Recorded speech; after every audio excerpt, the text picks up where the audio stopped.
My foute spook nog soms by my.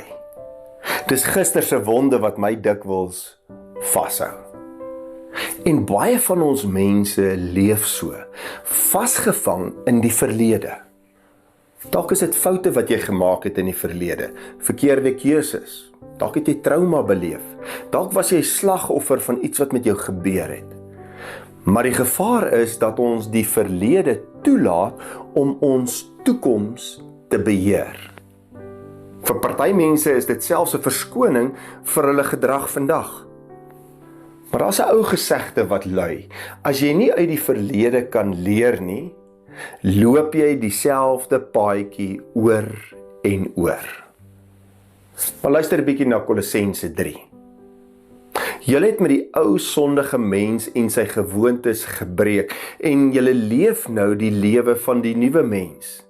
Hy wat al hoe meer vernuwe word na die beeld van sy Skepper. Kyk, dinge in die verlede kan jy nie verander nie. Maar jy kan ophou om 'n slagoffer daarvan te wees.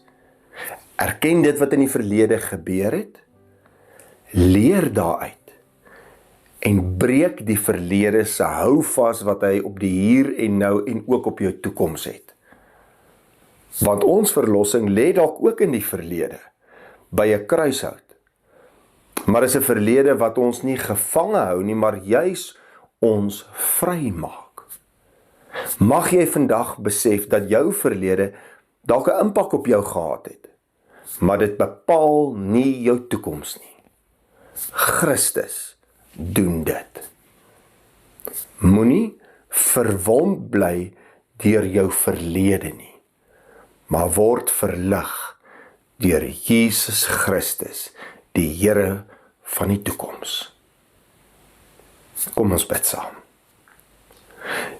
Almagtige God, genadige Vader, Here, U ken ons ten volle.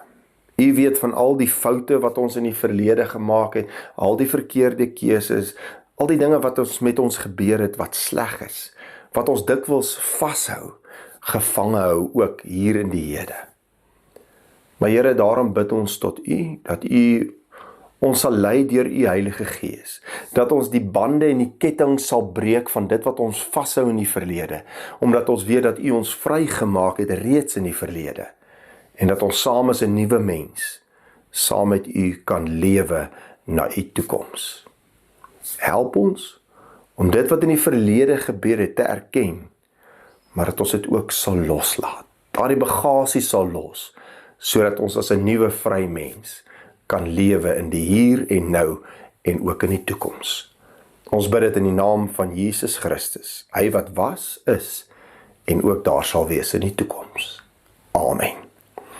Dankie dat jy vandag weer ingeskakel het hier by die kerk aanlyn. Indien dit vir jou moontlik is, jy weet al, deel hierdie evangelie met ander.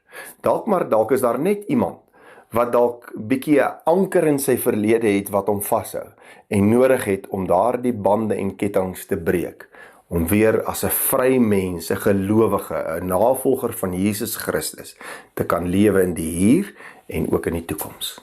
Tot 'n volgende keer.